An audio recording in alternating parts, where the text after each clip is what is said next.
مبسملا و محمدلا و مسلیا و مسلما۔ میرے معزز دوستو، آج 14 فروری 2025 جمعۃ المبارک کا عظیم دن ہے، بمطابق 15 شعبان المعظم سن 1446 ہجری۔ یہ بھی ایک عظیم دن ہے۔ میں اسی حوالے سے آپ کی خدمت میں چند معروضات پیش کر رہا ہوں۔ سب سے پہلی اور بنیادی بات کہ لوگ شب برات اور شب قدر کو آپس میں ملا بیٹھتے ہیں، تو میں اس کا ایک فرق آپ کی خدمت میں رکھتا ہوں۔ شب قدر جو ہے اس کی فضیلت اللہ کے قرآن سے بائے نیم ثابت ہے، اور جو شب برات ہے اس کی روایت احادیث پاک سے ثابت ہے۔ تو چھوٹا سا ایک فرق ہے جس کو محلوظ خاطر رکھا جائے۔ دوسرا، شب قدر کا جو وقت ہے وہ متعین نہیں ہے، وہ رمضان کے آخری 10 دنوں میں کسی رات بھی ہو سکتا ہے، چاہے جفت ہو چاہے طاق۔ حدیث میں تو اس کو طاق فرمایا گیا ہے، لیکن جفت اور طاق بعض اوقات الٹ بھی ہو سکتے ہیں۔ ایک روایت کے مطابق کہ اگر چاند 29 کا ہو تو پھر طاق کی ترتیبیں تو وہی ہیں، جیسے 21، 23، 25، 27، 29، اور اگر چاند 30 کا ہو تو پھر 22، 24، 26 اور 28 بن جائیں گے۔ اسے بھی طاق راتیں کہہ دیں گے۔ ہم ایونٹ اور آرٹ کے چکر میں نہ پڑیں، یہ شرعی روایت ہے تو اس کو یوں سمجھ لیں۔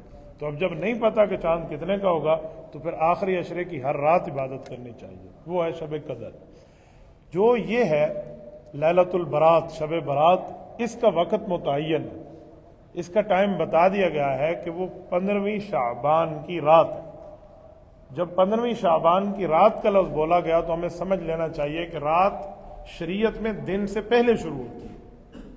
ہم شاید شمسی سال میں دن کے بعد اگلی رات کو رات کہیں، اسلام پہلی رات کو رات کہتا ہے، اگلے دن کو دن کہتا ہے۔ مثال دیکھیں، جب رمضان کا چاند طلوع ہوتا ہے اس دن ہم نے روزہ نہیں رکھا ہوتا، لیکن ہم تراویح پڑھتے ہیں، تو اس کا معنی ہے رات پہلے سے شروع ہو گئی۔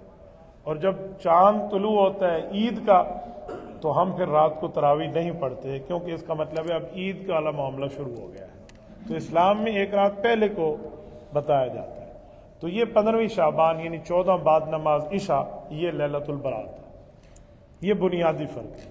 اس میں ایک فرق اور بھی سمجھیں۔ عوام کا ذہن یہ ہے کہ اس رات نام اعمال تبدیل ہو جاتا ہے، نام اعمال بدل جاتا ہے، تو لوگ ایک دوسروں سے معافیاں مانگ رہے ہوتے ہیں اور معاف کر دیں جی بھی نام اعمال بدل رہا ہے۔ دیکھو، معافی تو بہت اچھی ہے، ایک دوسرے سے کسی وقت بھی بندہ معذرت کر لے، اپنے گناہوں کی، غلطی کی اس کر لے، ختم ہو گیا، بہتر معاملہ ہے۔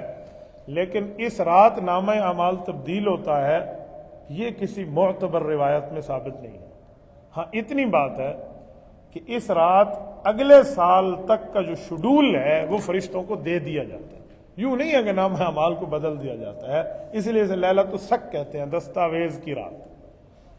لیکن آج کل لوگوں نے ڈیجیٹل معافی بنا لی ہے، کسی کا پیسہ کھائیں اس کے ساتھ جا کے، لوٹیں اس کے سامنے دھوکہ دے کر، اور پھر آپ میسج میں لکھتے ہیں جی آئی ایم سوری، SORRY، آپ نے 4-5 لفظ لکھ دیے ہیں اور معافی مل گئی ہے۔ تو یہ ڈیجیٹل معافیاں نہیں ہوتی، معافی کے لیے تلافی بھی کرنی پڑتی ہے۔ ایسا نہیں ہے میں کسی کا مال کھاؤں اور کہیں جی میری معذرت ہو گئی، معذرت ہو گئی۔ اگر میں نے کسی کے حقوق العباد میں حق کھایا ہے تو وہ تلافی بھی کرنی پڑے گی۔ حقوق اللہ کا معاملہ اور ہے، حقوق العباد کا معاملہ اور ہے۔ حقوق العباد کا معاملہ بہت سخت ہے۔ ہمارے علماء فرماتے ہیں کہ 70% سے لے کر 90% تک لوگ حقوق العباد میں پکڑے جائیں گے۔ یاد رکھیں، حقوق العباد اگلی صف کی نماز معاف نہیں کرائے گی۔ اگلی صف کی نماز حقوق اللہ ہے۔ یہ رتبہ، مقام، درجہ، حیثیت، ویلیو اپنی جگہ ہے، لیکن کسی کا حق کھایا ہے تو نہ اگلی صف کی نماز آپ کو ثواب دے گی، اور نہ خانہ کعبہ شریف کا چکر جو آپ وہ طواف کا ڈالتے ہیں وہ آپ کو حقوق العباد بخشوا پائے گا۔ جی نہیں، حقوق العباد کی معافی مانگنی پڑے گی۔ یہ ہے شب برات۔ اسی کے حوالے سے میں 1-2 باتیں مزید بھی عرض کروں۔ حدیث پاک کے مطابق نبی پاک صلی اللہ علیہ وسلم نے اس رات کو بابرکت فرمایا صوموا نہارہا قوموا لیلہا، اس رات کو زندہ کرو، یعنی آپ عبادت کریں اور اس دن کا روزہ رکھیں۔ یہ بہت بڑا اجر بھی ہے، ثواب بھی ہے، کرنا بھی چاہیے۔ کچھ لوگ سمجھتے ہیں یہاں 2 روزے ہیں، کچھ کہتے ہیں 3 ہیں۔ دیکھو یہ تو 15 تاریخ ویسے ہی آ گئی ہے نا، ہر مہینے میں جو 3 روزے ہیں نا وہ 13, 14, 15 تو اتفاق سے یہ آ جاتی ہے. تو لوگ کہتے جی 3 رکھ لیں, تو 3 ضروری نہیں ہے, 3 تو ہے وہی جو اس ترتیب پہ رکھنا چاہ رہا ہے. کوئی یہاں 1 بھی رکھتا ہے تو اس کے لیے منع نہیں ہے. ہم یوں نہیں کہیں گے کہ تو باؤنڈ ہو گیا, تجھے اور بھی 2 رکھنے پڑیں گے, یہ معاملہ یوں نہیں ہے. شب برات کے معاملات میں قبرستان لوگ فرض سمجھتے ہیں جانا, واجب ضروری سمجھتے ہیں, ایسا کچھ بھی نہیں.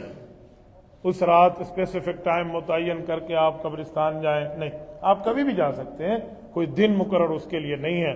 تو کبھی بھی بندہ قبرستان جائے, بلکہ ماں باپ کی قبر پہ تو اور نہیں تو ہر جمعے کو تو بندہ جائے.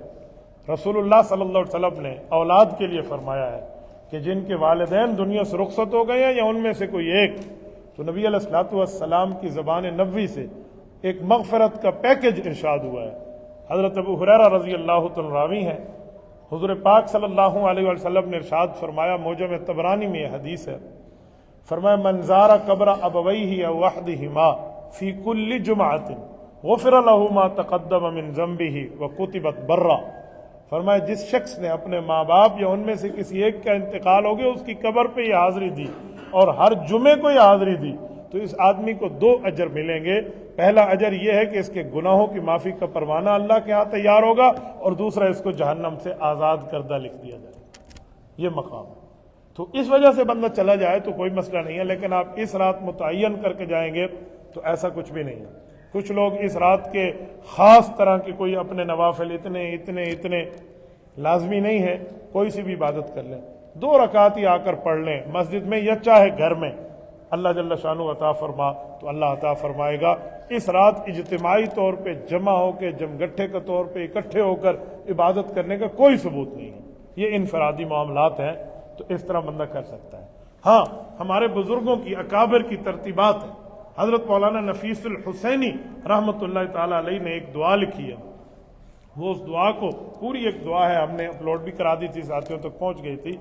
وہ کہتے ہیں جب 14ویں کی رات یعنی بعد نماز عشاء 15ویں کی رات بنتی ہے, جو کل رات گزر گئی ہے, مغرب کے وقت نماز مغرب پڑھنے کے بعد کوئی شخص 1 مرتبہ سورت یاسین پڑھے, پھر اس دعا کو پڑھے, پھر سورت یاسین پڑھے, پھر اس دعا کو پڑھے, پھر سورت یاسین پڑھے, پھر اس دعا کو پڑھے, تو اللہ جل شانہ سے 3 باتیں وہاں مانگے.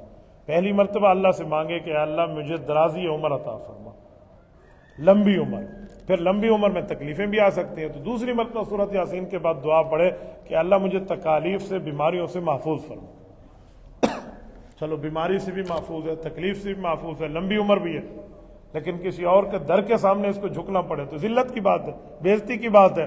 تو تیسری مرتبہ یہ دعا مانگے کہ اللہ مجھے صرف اپنے در سے منگتا بنا, در کی ذلت سے محفوظ فرما. تو یہ 3 دعائیں مانگے تو کہتے ہیں ضرور اللہ جل شانہ عطا فرماتے ہیں. الحمدللہ میری تو کئی سال سے عادت ہے, گاڑی جس جگہ بھی چل رہی ہو ملک میں, جس جگہ سفر میں ہوں, تو اس وقت میں روک لیا کرتا ہوں, چاہے وہ کسی کے محلے کی مسجد ہو, راستے کی مسجد ہو, ٹرمینل کی مسجد ہو, پیٹرول پمپ کی مسجد ہو, کہیں نہ کہیں روک کے میں الحمدللہ اس کی عبادت کا معمول ہے. اللہ جل شانہ قبول اور مقبول فرمائے. تو یہ ترتیبیں ہیں اس رات کے حوالے سے. تو چند باتیں تھیں جو میں نے آپ کی خدمت میں رکھی ہیں. اب دیکھیں, آدھا شعبان گزر گیا ہے, آدھا شعبان پیچھے باقی ہے, اور رمضان المبارک اللہ کا مہمان جو ہمارے لیے آ رہا ہے اس کا استقبال ہمیں کرنا چاہیے.